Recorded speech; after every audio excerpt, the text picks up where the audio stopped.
Good morning. This is Dr. Shalini Gautam. I'm working here as Associate Professor and Head Outreach, along with my co-convener, Ms. Shanu Jain, Assistant Professor and Head Marathi, would like to welcome you all to MDLC 2022. Today's topic of MDLC is the holistic multidisciplinary education, from school to higher education. This topic has been decided taking into account NEP into picture. As we speak, Mr. Modi is having a Sammelan, Akhil Bharatiya Sammelan to implement the NEP policy in Varanasi. So we are going to talk about the holistic development with the perspective of new education policy. The latest policy document of NEP puts emphasis on the holistic development of the child. The term holistic, if I go by the dictionary meaning, it means a whole thing rather than a collection of parts. It loosely translates to akhand in Hindi. So when we talk about the holistic development of the child, it implies the complete development in multidisciplines. The holistic education was the integral part of our erstwhile Gurukul system and our universities like Nalanda and Takshila. And now with NEP in place, I think we have come the full circle. Now without much ado, I would like to introduce my esteemed panel members. We have with us Ms. Indu Yadav ma'am. She is the founder principal of Lotus Valley International School, Noida Extension. She is a postgraduate in English from Hansraj College, Delhi University. Holds a PG Diploma in Environment and Ecology from IIEE Delhi and certificate in School Management and Leadership Leading Change from Harvard Business School. Mrs. Yadav is a well-respected educationist with over 30 years of teaching and administrative experience. She has worked as a Vice Principal with Lotus Valley International School, Noida, and as a Senior PGT English with Delhi Public School, Noida. In her career spanning over 3 decades, she has touched the lives of many students who are now successful professionals in various fields working in India and abroad. We welcome you, ma'am. Thank you very much.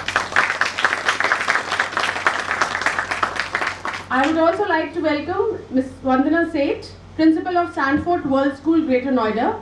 She is a committed and proactive educationist with more than 20 years of rich experience in the field of education, being a dynamic mentor for youth leaders and a passionate community outreach specialist. She is working towards educating the students about the UN Sustainable Development Goals and has been recognized as a leader for change.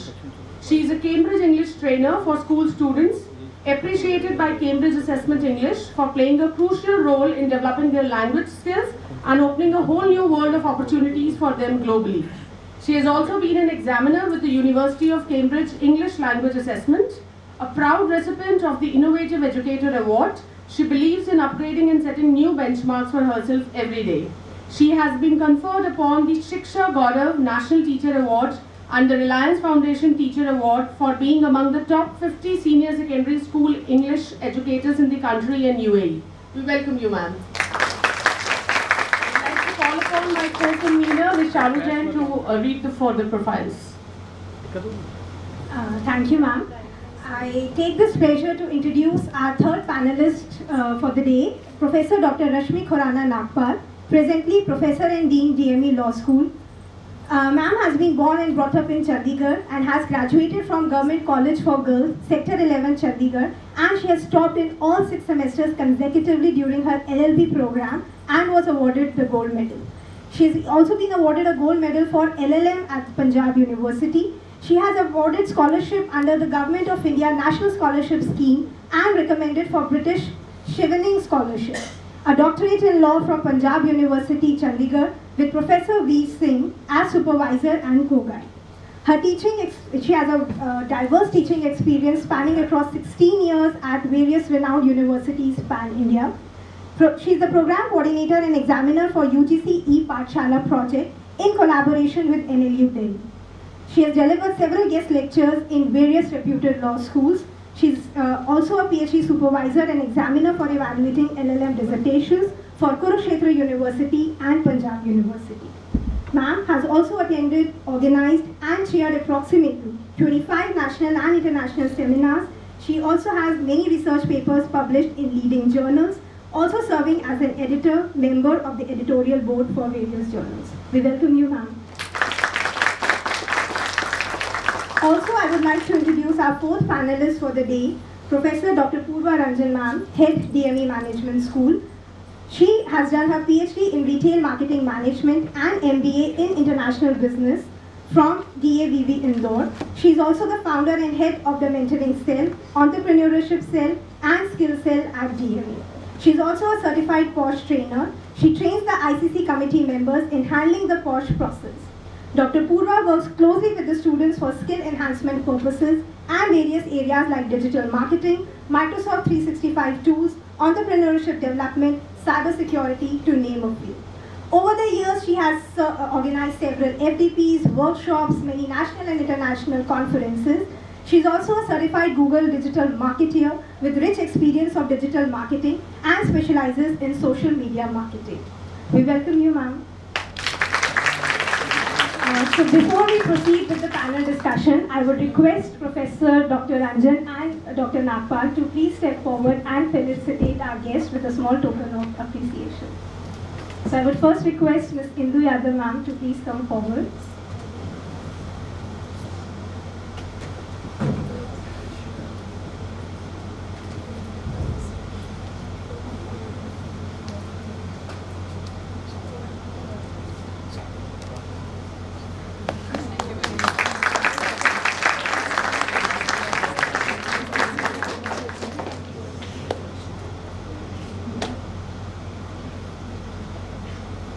Next, I will request Ms. Vanna Seth ma'am to please come forward to the dais.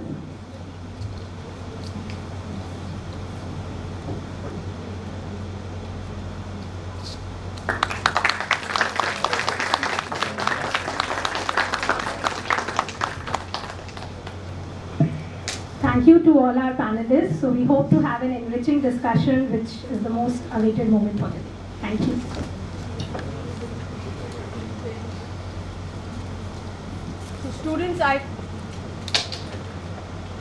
Students, I think that for next 1.5 hours, you are going to witness a very enriching discussion, a session on the holistic development of the next generation, which includes you as well. So I think I will straight away start with our first round of panel discussion. So there are 5 dimensions as per the various research studies where the children holistic development, the dimensions on which the child's holistic development is dependent upon. These are physical and motor development, socio-emotional, cognitive, moral and spiritual. So leaving the first dimension aside, which is associated with the biological development of the child, we would like to discuss the remaining dimensions which would help the child to grow holistically. So we will first start with the socio-economic dimension, and my first question would go to Ms. Indu Yadav ma'am. So when we talk about the socio-emotional development, we all know that it plays a key part for the success of an individual. So the emotional assets such as self-esteem, resilience, these play a very important part in the life of a child. The educational institutions, schools and colleges, they are very important sites for social and emotional learning. So ma'am, I would like to ask you that in your opinion, what kind of policies and programs should be developed by the educational institutions so that the child's holistic development with respect to the socio-emotional development would take place? Over to you, ma'am. Thank you very much. And at the outset, I want to ask you all a very pertinent question that we've been asking in the last 2 years, which is, am I audible? Yeah.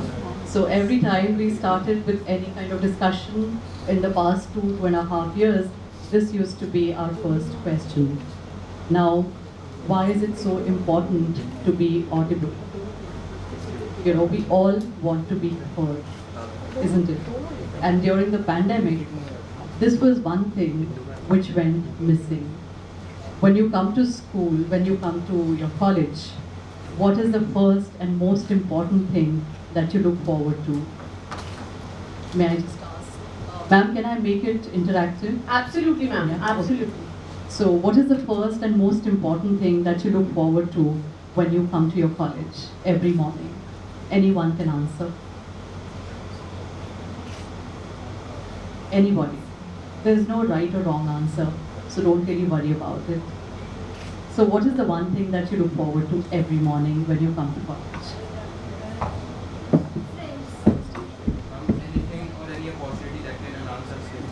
Okay, lovely. Yeah. Parking. Okay, interesting. And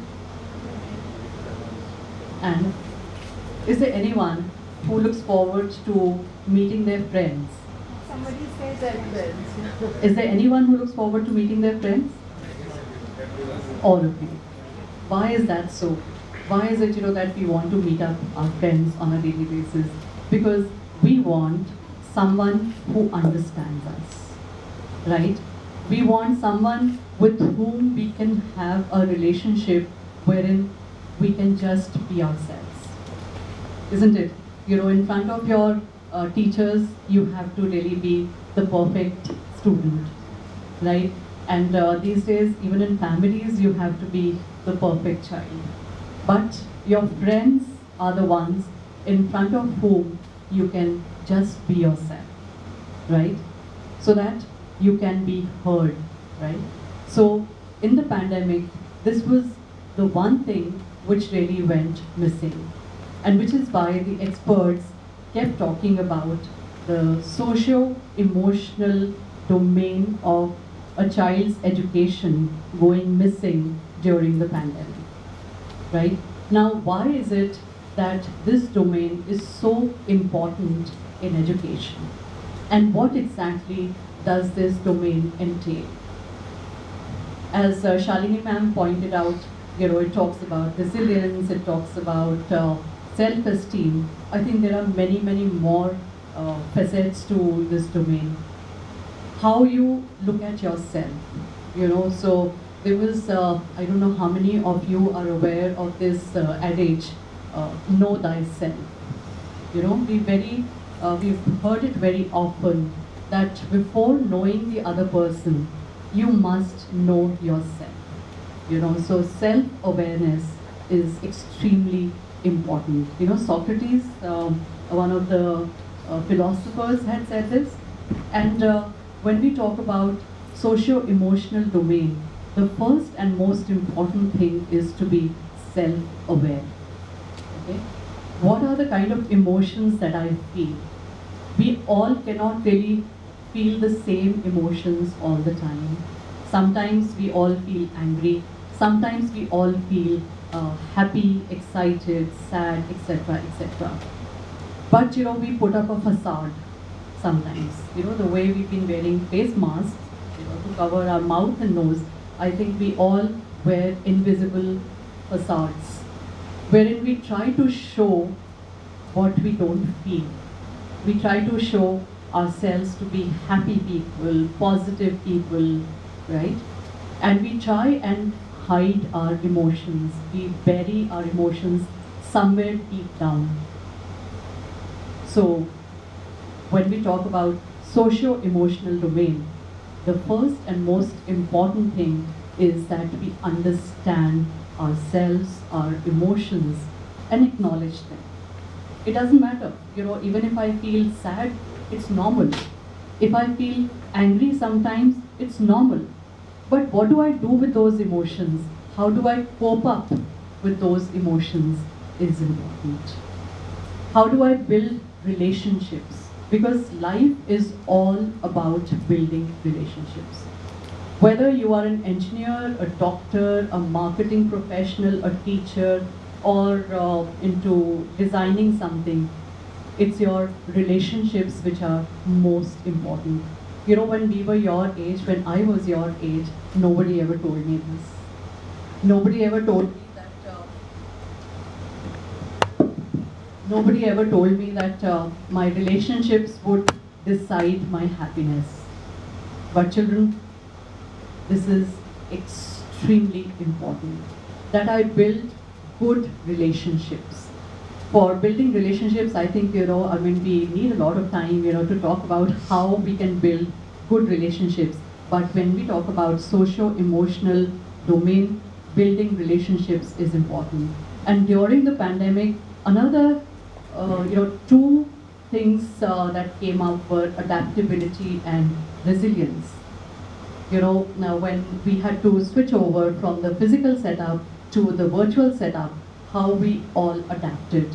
That's also a very important skill that we all have learned. And during the pandemic, we've all gone through lots of lows. Some of us had our loved ones suffer because of the problem, because of COVID, and many of us lost our loved ones because of COVID. But we are carrying on with our lives. So this is resilience that we have learned. We have seen death from close quarters, and we have understood that life still goes on, right? So we have become resilient, and these are the skills which are really required for one to be successful and happy in life. So if we look at our education, without these skills, it will be an incomplete education. And we are looking at holistic education. And some of the ways, I'm sure, your ma'am is sitting here who's looking after your emotional and mental health, and with this Miraki Center. There are many ways, I'm sure your institution is taking care of your mental and emotional health. The best way, I would say, is to find your passion in life. If you are interested in a sport, if you are interested in music, art, dance, never leave it. Because that really helps you build up your self-esteem. It helps you with your social, emotional well-being. So please stay active. Do some physical exercise. Do something which really makes you feel happy. When I say which makes you feel happy, does not really have to have a negative impact on your either physical or mental health. So do something which will, some hobby which can make you feel happy. And then it's important, these days we've been talking about meditation, and I think one of the panelists would be talking about spiritual and moral well-being. And meditation seems to be a fad these days. Everybody is running after meditation. Everybody is talking about do meditation. You go to a counselor, they would tell you do meditation. But it is scientifically proven that meditation helps in calming down your nerves. It helps in staying focused. It helps in getting the right perspective on life. So if you can, I know you're at that age wherein all these words may sound very alien, but if you can, try and meditate. And meditation is nothing but focusing on your breathing. Do deep breathing on a daily basis. It'll help. Am I really going overboard? I'm sorry about this. So I think I should just give the mic to others, and there are so many things which we as teachers we always have so much to talk about. But thank you all very much for inviting me, and I think I should now hand over the mic to others to continue. So continuing on the same thing, so just like social-emotional is one dimension, another important one is the cognitive development. So I would request Dr. Purva to throw some light at how do we balance between the cognitive development that is more focused on rational and logical thinking, keeping in mind the right balance along with the socio-economic support. So to put it otherwise, the physical changes of the brain are characterized by the development of higher order cognitive functioning. And large part of our education system, like in schools or at some stage in colleges also, we focus on cognitive development. So that the students, their brain is conditioned or functioned in the way that they do, and they are able to distinguish between the rights and the wrong. But how at the same time we assure a balance between the cognitive development, but keeping the socio-economic angle also in mind. So your views on that, ma'am. Thank you, ma'am. Those are some very big words and very, very complicated thought processes. So if we keep it very, very simple, that we all are being trained to be exceptionally good professionals, and we keep drilling this in the mindset of students, that the competition is very stiff. You have to be selected in this for this company, this package, or you have to clear CAT, you have to clear CAT. NEET, so many examinations. So they're always being taught or hammered with this one thought that you have to do well, your brain should be active, alert, you should be studying, you should be gaining knowledge from every possible, wherever you go, whomever you meet. But we never really think on the fact that are we making good human beings also. So despite the fact that we have excellent lawyers, excellent architects, excellent teachers, everywhere, excellent engineers, but the human factor is missing somewhere. So when we talk about aspects like socio-economic, cultural, we need to think back and reflect what our ethos is all about. It always talks about being a good human being first, and rest of the things will automatically follow. Nobody would like to have a leader who is dominating, misbehaving, Tanashah hai, Hitler hai. You would not want that when you grow up. See, when ma'am was discussing some of the beautiful thoughts, I could see the unrest and lack of patience in the students here. Because we are lacking the basic ability to keep patience and listen to elders. We refer to books, foreign author ki books padhenge, we refer to research papers, and we take pride that we have read so many books. But even if we sit 10 minutes with our grandparents, with our elders, with our teachers, strike a conversation, there is a lot to gain from there itself. So your brain is conditioned to gain from every situation, not just books, not just classes, and 80% of your learning happens outside the classes, outside the walls. So whatever your socio-economic state is, you don't need money to be happy. You have to find pleasures in the basic things, the simple things of life. COVID not just taught us resilience, it also gave us value of people who live around us, the people who helped us, the strangers who helped us, the people when they were locked for two months in their home. Some of them went into a state of depression. Some of them rediscovered their hobby. Some of them went on to launch a YouTube channel of recipes. Some of them found pleasure in gardening. And all of them, somebody being CEO, GM, MD, doctor, they understood that being successful in the career is not the only factor which gives you happiness.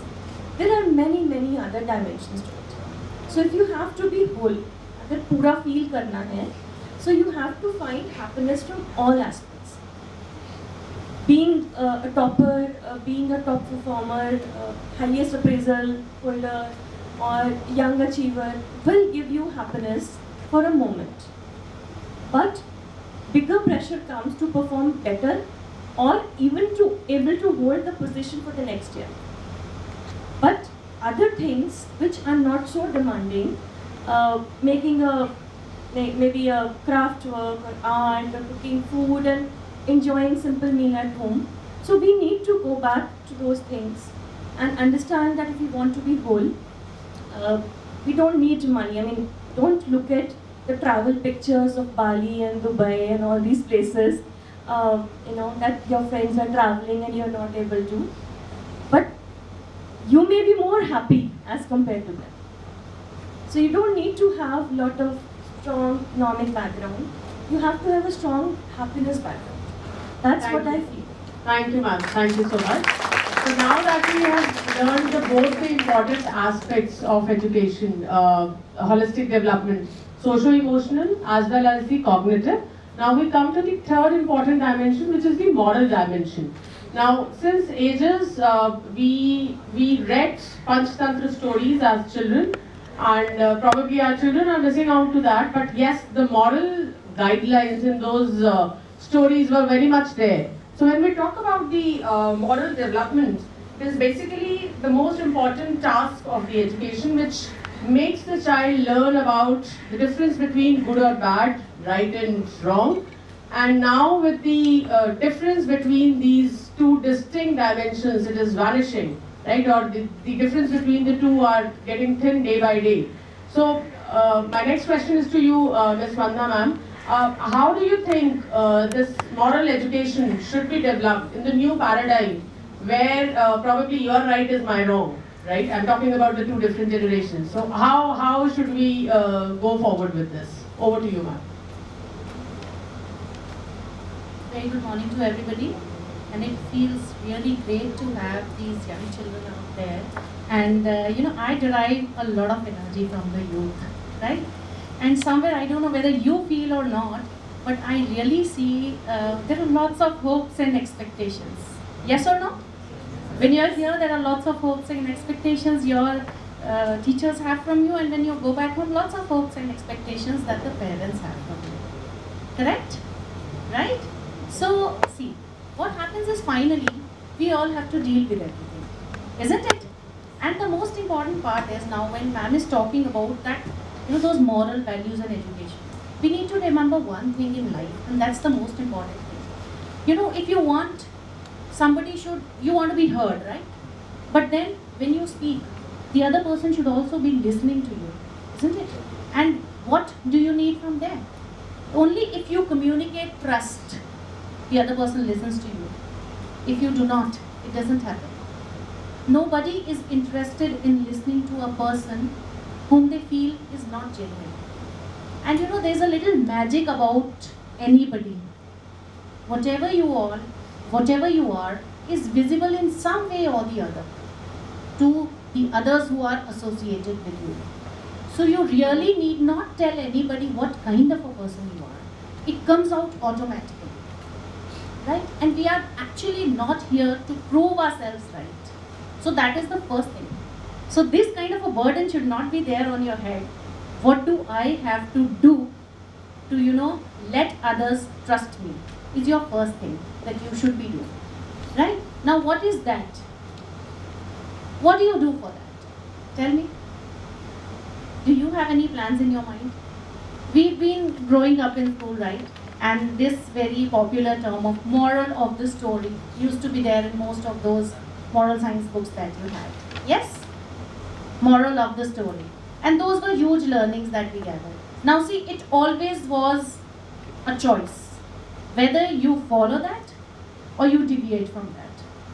But one thing for sure that we could see is sometimes, the path of truth is longer, ultimately a success. And the other one can be shorter, but then it leads to more problems. But really, you really need to understand that where you have to keep, you have to face challenges. I think, one thing is very important in life, and we must take all the challenges that we face very, very positively. Because what happens is, see, if you do not have a challenge, it means there's something wrong with your routine. Because every challenge gives you success and a huge learning that follows. And I think that is the most important thing. That is how we grow. And when it comes to your moral values, see, there's another thing that we need to understand. We do not have to compare ourselves with the world around us. We have to understand that we have to be better than what we were yesterday as a person. So that is the most important thing. So if you are able to work on those aspects, I think you are answerable only to yourself. When you and your soul says that I am right, I think it is communicated automatically. So your ground rules, I think you are the one to make your own ground rules and then to follow them. And for the rest, when we say, we always say that everybody is a very good observer. So whatever good you learn from somewhere, bring in that. But there has to be a filter system inside you. Nobody else would actually do that for you.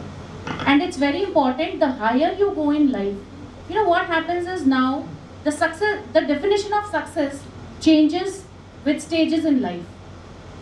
When you are in class 1, the definition of success is maybe to be able to read well, and ma'am is very happy because I could read well. Right? What will happen is, you might not realize this now, but when the higher you go, and when you are with your colleagues, there your social values, your moral values, everything has to fall in place.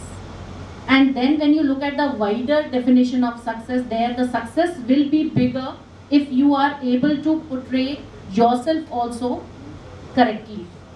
So ultimately, you start building up young, and that is what you all need to do. Make the right choices, and try and keep, be with people from whom you can maybe learn something nice. And for the rest, I see that youth has the power to change the world. There's so much that you all can do at this stage. When maybe when we were there, we did not have so many ideas, but there are a lot of ideas you have, and there's a lot of energy you have. So I think you can shake the world, you can change the world, and I really wish all of you think about it and work towards it. All the best, everyone. And with great power comes the great responsibility as well. So you also have to share the responsibility along with that freedom of the power. So moving to the fourth dimension, as we stated earlier, so that is the spiritual development. So my question to Dr. Nagpal, that we often confuse spirituality with religion, which is actually not the case.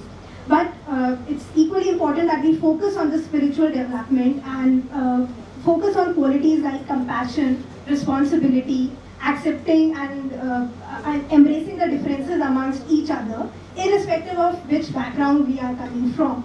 So how we ensure that our education institutes can help in that spiritual development of the child?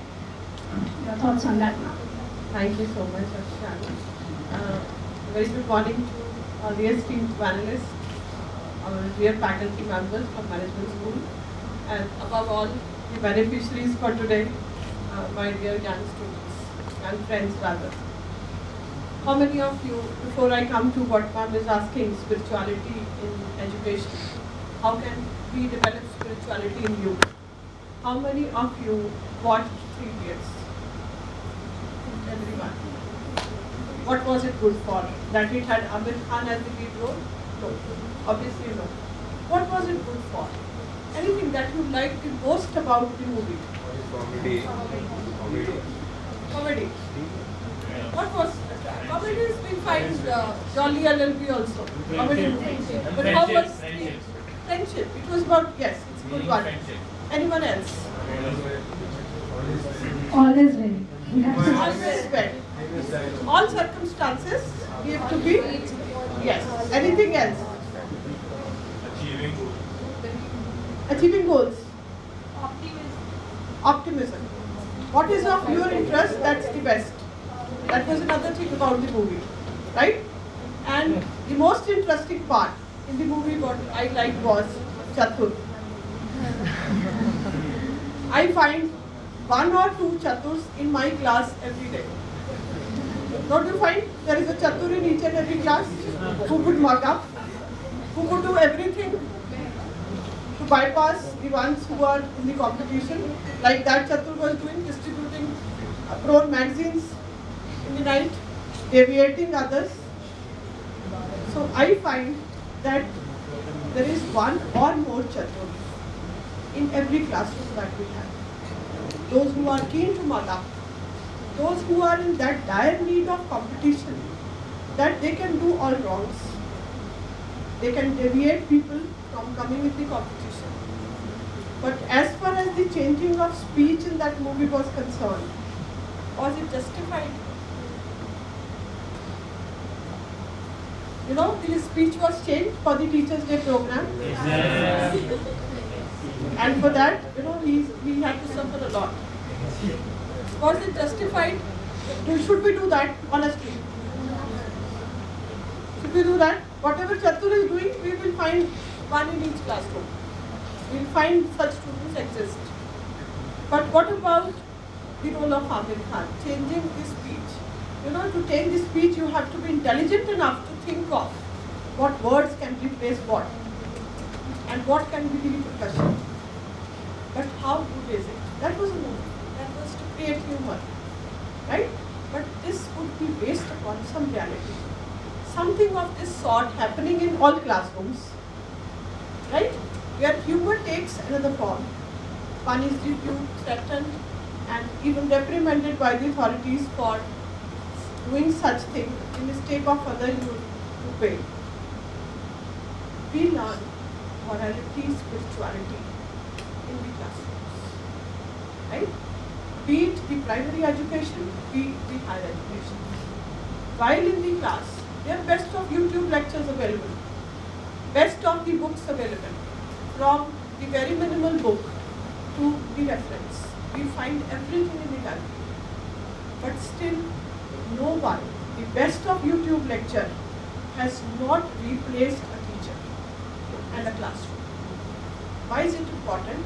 Takes me back to the statement of Sri Abdul Kalam. Is he there?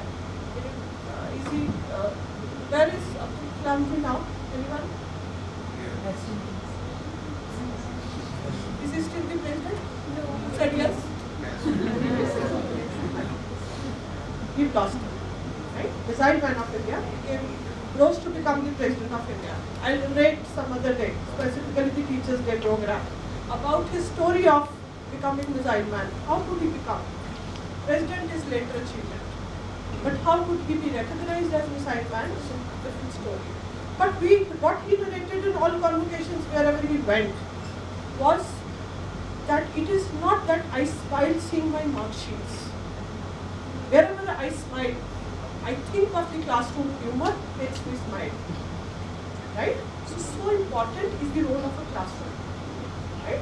Now, when we come to morality or spiritual education, it is not about that we need to tell you how to keep a roza, how to keep a fast, how to break a roza, how to read Guru Granth Sahib, how to read the Bible. No. Spirituality is different. Practicing of religion is different. No school, no higher education is supposed to teach you, give you a religious teaching. But spirituality and moral lessons are a part of our classroom teaching. For example, a little story that relates back to Gurukul days. We don't have Gurukul system now. As ma'am was initially mentioning, Takshila, Nalanda, and the world-class universities, those who were renowned at that time, talked about dharma, about earth and about Kam. Three things that were integral part in these universities. So this is a small story related to Gurukul days. Guruji had to have his daughter's wedding scheduled and scheduled for fixed for some day. But Gurukul days, the teachers were not supposed to charge money from the shishyas, right? So he needed, obviously, for wedding he required money. For that money or something as a gift or kind. So he told everyone that now it's been 3 years you are here. So you are going, everybody is going on 13th home, back home. When you come back, please bring something for my daughter's wedding, but don't disclose it to your parents at home. Because if you disclose, then this Guru Shishya Parampara and Gurukul practice is gone. They would feel that Guru is greedy. Right? So Gurus are not supposed to ask for anything. So you go back home and whatever you can bring, without telling anybody, you should bring that for my daughter's wedding. So everybody, there are many Chaturs in the class, Chatur Ramalingam, and those who want to compete, everybody was in competition, that we will bring more and more. So whenever in the house nobody was looking at them, they would steal something, put something, some money, something in kind for Guru's wedding, daughter's wedding. Everybody came after 10 days, brought so many things. Obviously under competition, spirit of competition, I have to please the Guru, my teacher. One boy stood at the back, with his head down. Guruji was quite amazed. Why are you standing so far? He said, because I couldn't bring anything. Guruji was curious to know, ये क्यों नहीं कुछ लेके आए? He called him. And that boy could see piles of things lined up for Guruji's daughter's wedding. And he was asked, why have you not brought anything? He said, during these 3 years of teaching, we've been constantly learning that God may not be everywhere, but our self-conscious is everywhere. Somebody is watching from my body if I'm doing something. Let us not talk about God. Let us talk about our conscious, which is invisible. Right? Any corner of the house, wherever I wanted to steal something, I found that my conscience is watching me steal something from my house that belongs to my parents without their knowledge. And I could not forget all the 3 years of teaching. That was where you realized that out of this batch of entire students lot, only one has got accurate teaching what was to be given. He wanted to check. He wanted to take the examination by way of his daughter's wedding, how far everybody has learned everything. So what he said, that all 3 years have gone time. I have produced only one student who is worthy of going to this, back to the society, because he has learned something which you people have not. I don't want anything from my daughter's wedding. I wanted you to tell me how have you learned, what have you learned. So I am a bad teacher. I am a bad guru if you have not learned anything. This is what, if something goes wrong, we need to blame ourselves. Maybe the classroom teaching was faulty. If you are doing wrong to somebody, if that feeling of respect is not there, if that feeling of mindfulness is not there, you're watching an old person standing in a crowded metro. You're still sitting, meddling with your mobile, not giving him or her a seat. I think there is something wrong in our classroom. We were not able to teach him. So for that, I would rather blame myself, not him. And how would we learn this spirituality? This would not come that I join a meditation class. Meditation is though very important. But it is not necessary that I join Sadhguru, I join Art of Living, I join a particular sect to know what is spirituality. That can come through art, that can come through music, that can come through nature, that can come from realizing something in pain. What happens when one is in pain? Compassion, mindfulness would come not from books. That will, no book in the world on spirituality will be able to give you those life lessons which an educationist in the class can give. This is a story which is age old. But if I am remembering it, I know those who have listened it will remember forever. We will not forget. Last lesson, unit 1, what was the first topic? That would be gone after some time. The memory is too short. But small life lessons will stay forever. This is, in fact, what is to be spiritual. We realize we feel pain when somebody is pain. We are able to do something for somebody. There is a lady outside, Ames gate number 5. She is distributing milk every day. 100 packets of milk are distributed. You stand there 2 hours every day. This is 365 days a week or a year she does, without any break, be it rain, be it whatever. Plus food is given by some NGOs served. That's only for cancer patients. The milk is only for cancer patients, small children. From 0 to 15 years, those who have to take medicine with milk only. But the parents cannot afford a packet of milk. That she provides.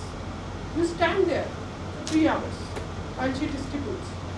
And you will realize that people are in queue starting from 8:30. 12 o'clock she starts distributing. And she ends up at 12:30. And anybody who's from Jharkhand, from Bihar, from remote areas who gets to know in the morning and reaches late, 100 packets is the limit, he is not able to get.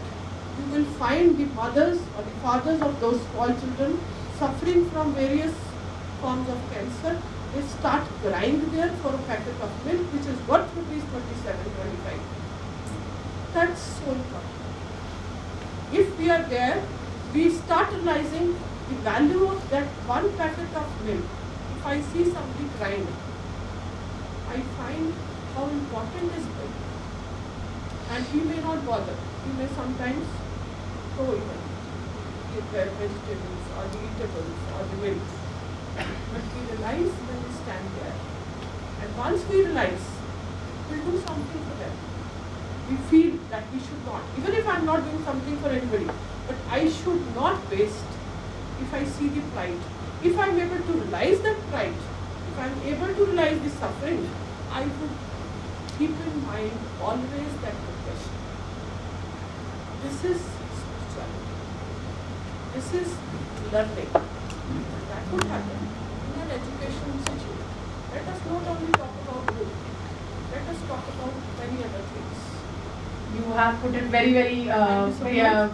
correctly, ma'am, that spirituality is all about compassion, empathizing from the other person, and feeling pain in the other person's grievance. It is not that just that the world is within you and your social media messages and your electronic gadgets, specifically you, but yes, it is much beyond that.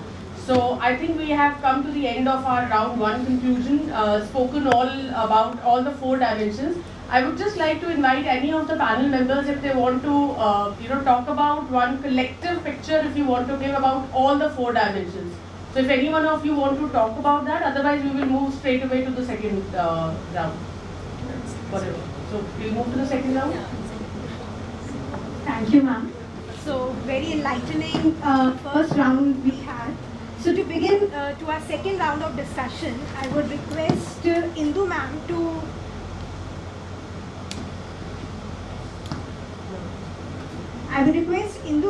throw some light upon that, just like we've been talking about, that it's a rat race we all are a part of. So everybody is trying to crack upon a kind of a parallel coaching factory which is going all around. So students are trying to just crack various entrance exams, and the main focus is to get that one seat. Maybe these students are CAT aspirants or MBBS or NET whatsoever. So how do you think that with the implementation of this holistic multidisciplinary education, this problem is going to be addressed? So how much time do I have? Because I think once we start, we forget to look at our watches. So if you could just tell me 5 minutes? Yes, 5 minutes. Okay. So here I'd like to again ask all of you one more question.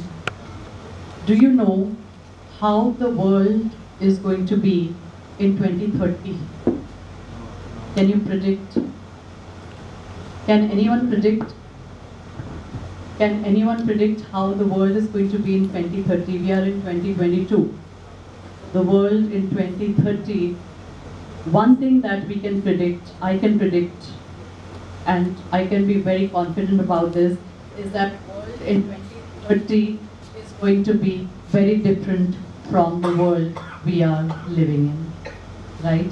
So 10 years back, 15 years back, or I remember, when the mobile phone came into being, my brother bought it, which was a huge handset, right? And the whole world was kind of celebrating the advent of mobile phone. 20 years after it was invented or discovered, we realized that mobile phone was not just for making calls or sending messages. Okay? Mobile phone today, from the time it was invented to the time that we are in, mobile phone is more than just a device for making calls and sending messages.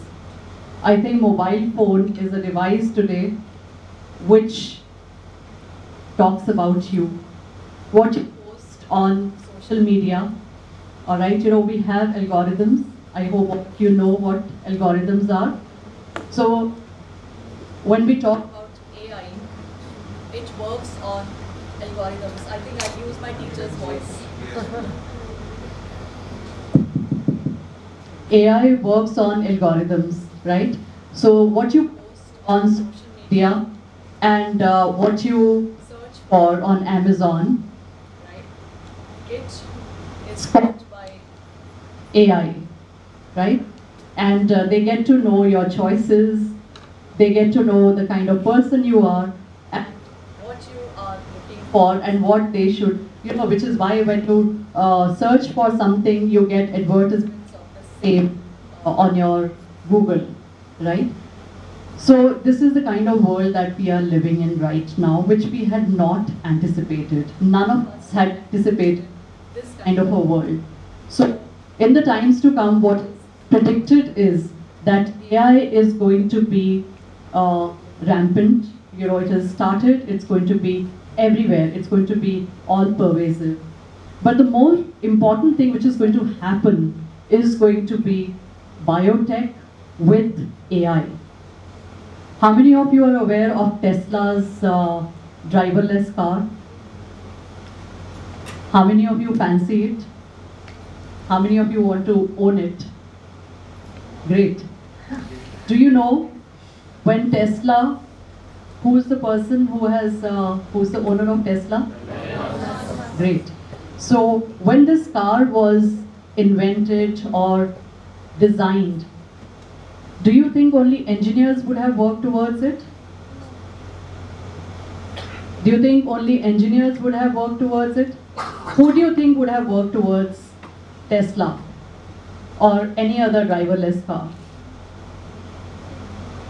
Whole lot of people from diverse fields. Can you imagine a psychologist also working on Tesla? Why?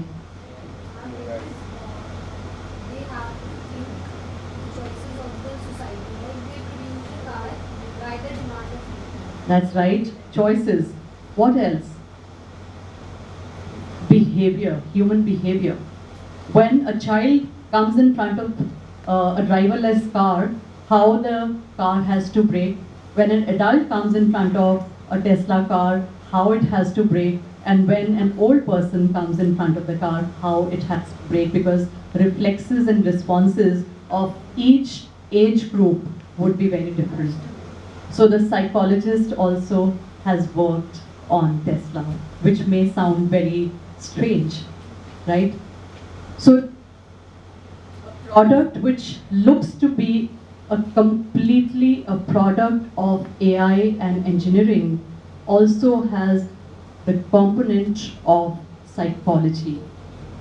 It also has a component of art because design is involved. So today, if we just think of becoming an engineer and joining coaching institutes, right, so that we could become engineers, I think we are living in a fool's paradise. Because today we have to look at education holistically. We have to see that life does not exist in silos. There are no compartments in life. Your problems don't really come in silos. You know, you don't really have a problem only of engineering, you don't have a problem only of mathematics, you don't only have a problem of biology. Problems come in totality. So you have to look at life in totality. Forget about just becoming an engineer. Become an engineer who is aware of biology, who is aware of psychology, who is aware of arts. And that's what education demands today. So I think my 5 minutes are over and I would like to now hand over. Yeah. Ma'am, you have very rightly said that, in fact, I was reading the other day that there are two aspects, life and livelihood. So the present education system is actually dealing with livelihood and not life itself. So that's what we are intending to do, that okay, there is something beyond livelihood as well. And my next question is related very much to the same thing which you have put the base for me actually. It's for you, Manda ma'am, that you know most of our institutions, the premier institutes so to say, they are dealing with just one kind of education. If it is IITs, only engineers, AIMS, only medical, IIMs, only management. But now when we are talking about multidiscipline, and in NEP there is one thought that okay, the engineers also need to appreciate the design. Like you have said in Tesla, it is not only the engineers, but the designers, the psychologists, they are also working for the same. So if we talk about this multidisciplinary aspect which the NEP is putting forward, that it is not the compartmentalization of education which is going to take us forward, but we need to give something or the other to all the people, all the students who are doing particularly engineers or medical or something like that. But we as the public, in general, are we ready for that merging? Is our industry ready for that merging, right? Will our industry be ready to hire a person, say an engineer from say a botany background, right? Or a biochemist or something like that. So we in general, or the industry in particular, are they ready to accept this, removal of this compartmentalization of the education? Over to you, ma'am. As we look at our education system, not to go too far, even if we looked at our own CBSE, right? They never said, that you have to put the children into streams. Today, now what we did was, children started taking up physics, chemistry, biology, English, these subjects together, right? But I'm really happy to note that now, somewhere with these subjects, I also see economics coming in between. Why? Because maybe the other generation realized that ultimately what you are going to do, whatever system you are going to set up, or the higher you move in life, definitely you will look for sustainability, you will look for financial stability, and there you will realize, you should have also learned how to manage that 1 rupee, because that 1 rupee is 100 paisa. Right? So that is something that you need to learn. And for survival of any kind of system, again, as ma'am also rightly pointed out, it is never a one-man show. It's never that, any particular system is going to run through, there isn't a single path. There are a lot of people attached to it. When you look at your own premises, if I see this is an educational institute, right?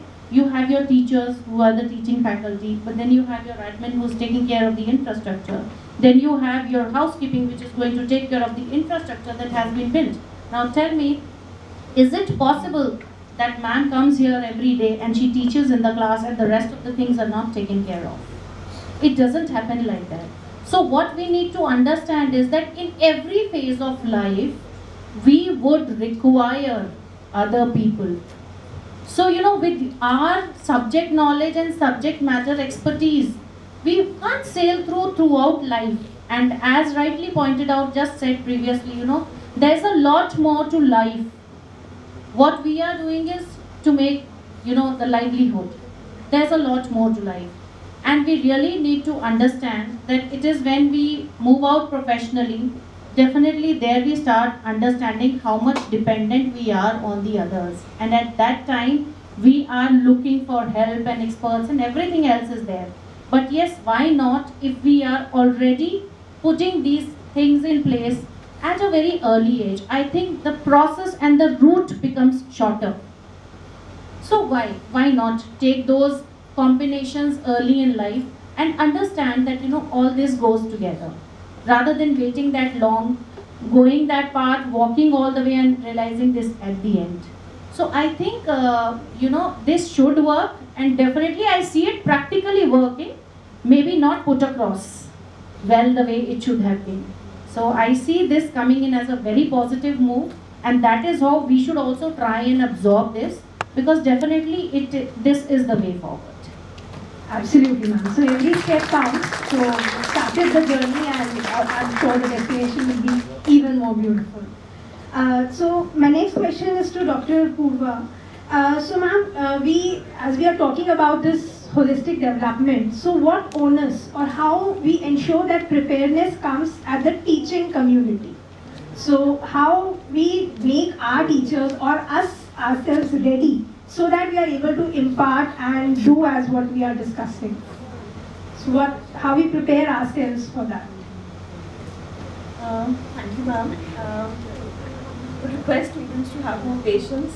Very soon you will be sitting in boardrooms with long discussions happening, and somebody's life is going to depend on the outcome of those discussions. So this is where you get prepared. This is your classroom. Not every classroom looks like this. So you're fortunate to have a classroom with 4 teachers and 2 moderators at the same time. Make the best use of it. So coming to the question asked by ma'am, I'm a teacher. I've been teaching since 16, 17 years now. My grandparents were teachers. My father is a retired teacher. All my aunts are teachers. So I belong to the family profession of teachers. This is what I know and what I do. And that's what I can do best, probably that's what I think. So, and being in a leadership role now, what I've realized is that it begins with teachers unless and until we make them feel safe and secure in what they do and how they do it, and we empower them. We take stand for them and we ensure that they are skilled in the right way to handle life situations. Because all the teachers who enter teaching field are all professionally qualified. That is why they are there. You know, they have studied hard for it, they have got the right degrees, they've got the right research papers, they have cleared all the interviews and demos, and that's how they have reached at this point. So we have to add on to it by giving them, FDPs beyond research methods, moving to happiness, life skills, spirituality, probably a 5 minutes daily meditation, because the more calm and composed they are, that will radiate to their classes. That will automatically go down to each of the students they are dealing with. So it definitely, yes, begins with the teachers. And like Rashmi ma'am rightly said, that these stories that we've been listening to since age long, whether it is Jatak Kathaएं or Panchtantra, never, I don't refer to Disney stories, or I never refer to fairy tales, because in those tales, every damsel is in distress and they are all waiting for the prince to come and save them, which is not true. You know, in Indian ethos, it is opposite. It is the Shakti who protects. Shakti never wants a man to come and protect. So it's always good to refer back to Indian mythology and Indian stories. So there is one of my favorite stories, which even my daughter knows very well, the epic race between tortoise and the second one, rabbit. And we keep on asking, which one do you want to be? You want to be a rabbit or tortoise? Tell me. Do you want to be fast, furious, smart, or you want to be calm, composed? Which one? So how do you deal with a team of teachers which has both? But do you make them compete with each other? No. You pair them and make a team. This team has both the capabilities, and that becomes a holistic team. When the teacher's team itself is holistic, whatever work they do automatically will be holistic. So it begins from the approach of the management, from the leaders. All of us here running we are running departments, we are running schools, we are handling team of people, we are handling humans, liveware. People handle hardware, software, we handle liveware. Our team members, our students. So we as leaders must understand what are the personality traits of our team members, personality traits of our students, and pair them in such a way that they are not competing with each other, but they are strengthening each other. And that itself brings the holistic approach. That's all from my side. Thank you so much, Rashmi ma'am. You have put it very rightly, correctly. So I think with all the discussion that we have regarding the holistic development, the compartmentalization of education, importance of life and livelihood and all those things, so we can conclude that we need to shift from a system of monitor, inspect and suspend to one that enables, empowers and inspires young people. So I would like to put the last question to you, Rashmi ma'am, that the biggest challenge is to bring all the stakeholders, be it the educationalists, all the boards, be it the state board, central board, the international boards, the parents, even the industry in our case, because we are making the students industry ready, all of them together. So my question to you would be that how to bring all these stakeholders together? What are the steps? What should be the policy formulation? I know that you from the law background, so I have specifically kept your background in mind to help us to formulate certain policy guidelines to bring all these stakeholders together so that the future of our generation, the next generation, would be secure. Over to you, ma'am.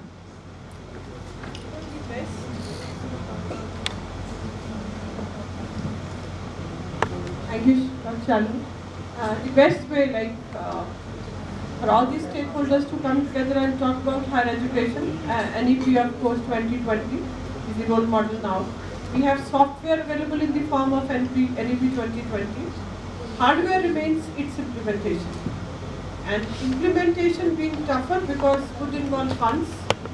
If a student of Ayurveda is given to choose psychology, philosophy as the subjects, the institutions which require more funding, how many institutions of higher education will be able to take it up, will spend money, so that this multidisciplinary approach is actually applicable?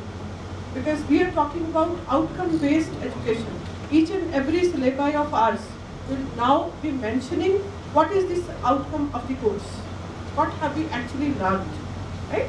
And in that endeavor, we are wanting that it has to be rational, it has to be experimental, it has to be involvement of the student, not as a bookworm, but what is the actual outcome? How far we have learned? It is not about degrees in the end. It is about skills and knowledge in the end. Degrees would turn out to be piece of papers after a few years. What is your skill? What is your knowledge will be very, very important. And when we talk about higher education, I think skill development remains very, very important part. That should start from the beginning, from the childhood. We should, apart from academic curriculum, something should be taught. Something should be inculcated in every institution so that we are better individuals. Now the role model that we are looking at is a 360-degree development of the individual. At Ayurveda students studying philosophy, sociology, psychology, engineering student opting for hotel management subject, hotel management student opting for science. This is where all the stakeholders need to collaborate.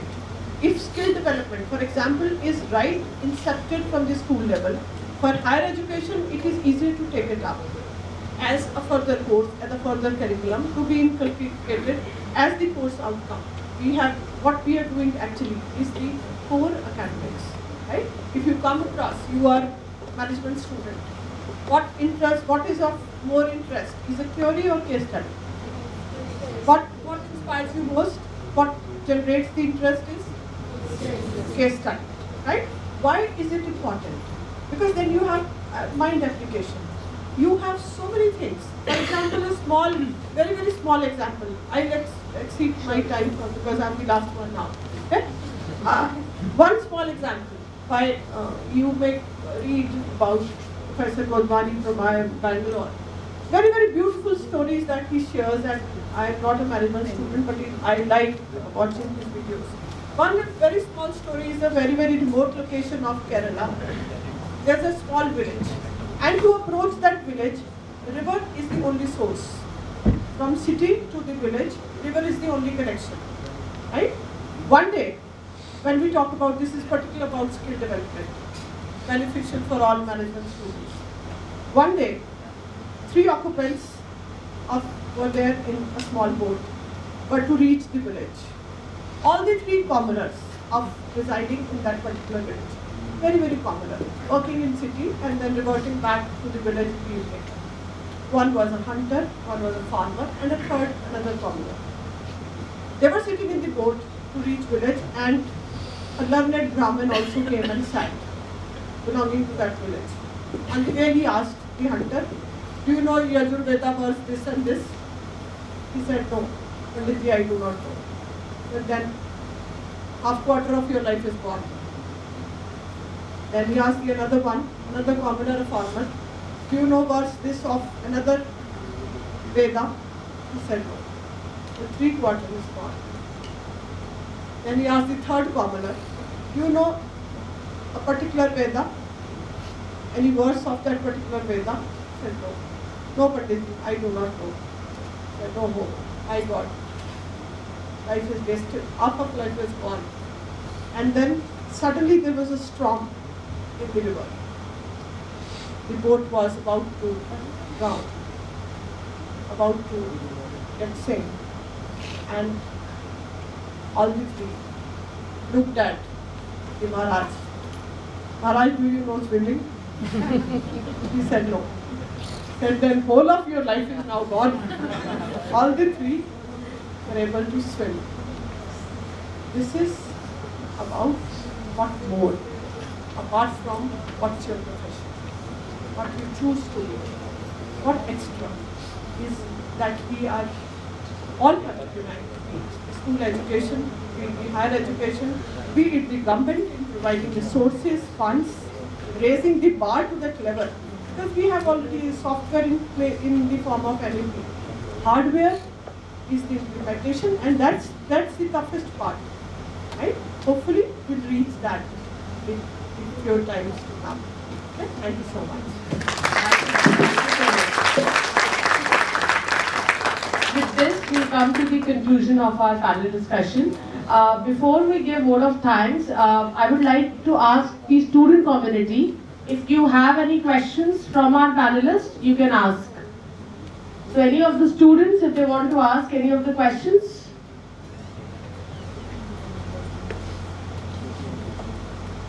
You were the patient listeners, bearing a few to whom I will talk.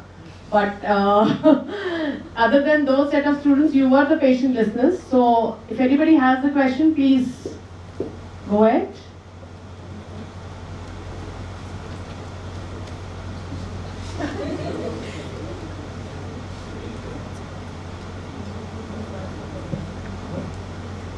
Hello, ma'am. Ma'am, my name is Rashmi. So I wanted to ask one thing. You said meditation is very important for our youth, our generation. So, ma'am, how, according to you, we can maintain a balance between our studies and our sports activity, and also we can add a meditation part into it? Thank you for the question.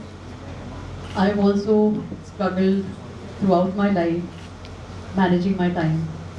And I've always blamed it on my schedule, my workload, and I've always felt maybe 24 hours are not enough. But then I met a wise person who said, "Do you get to sleep?" I said, "Yes." And then he said, "Do you get to watch some TV?" I said, "Yes." "Do you get to ever speak on the phone?" I said, "Yes." "How is it that you're not really able to take out time for meditation and spirituality?" So I said, well, there is something, which I feel that can be done later. Maybe this is not my time for meditation. So the long and short of it is that whatever you think is important, you always make time for it. Okay? So I may not really be able to give you a ready-made solution as to when you can meditate, but you can be mindful at all times. Okay? Mindful of how you think, how you feel, and what you say. I think if you can learn that, you'll be meditating all the time. Yeah? Thank you. Thank you, ma'am. Thank you so much. Anybody else? Okay, so before I present the formal word of thanks, I would once again request both our esteemed panelists, Dr. Purva Ranjan ma'am and Dr. Rashmi Nagpal ma'am, to please once again come forward and present a small token of gratitude to our esteemed panelists. So a big round of applause for ma'am to share her valuable insights.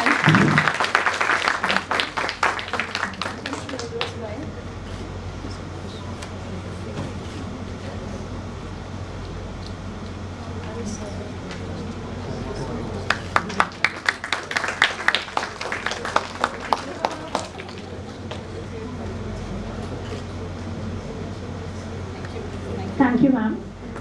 Also, I would request Ms. Vandana Seth ma'am to please come forward.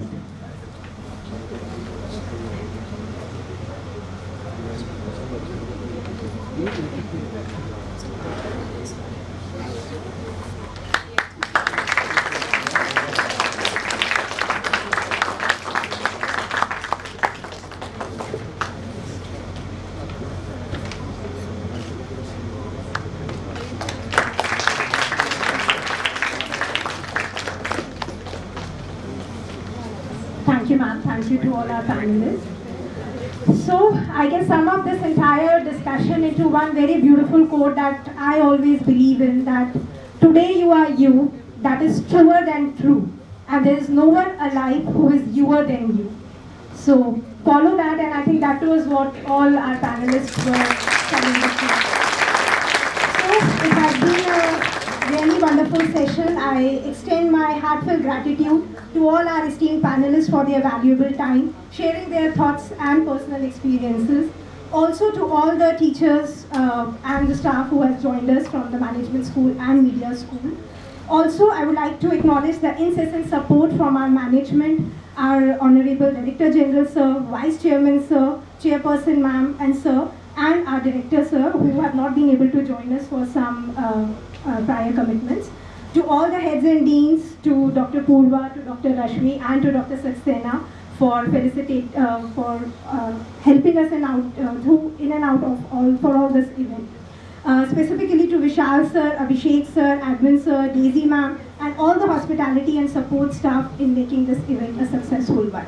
And last but not the least, to all the wonderful student audience.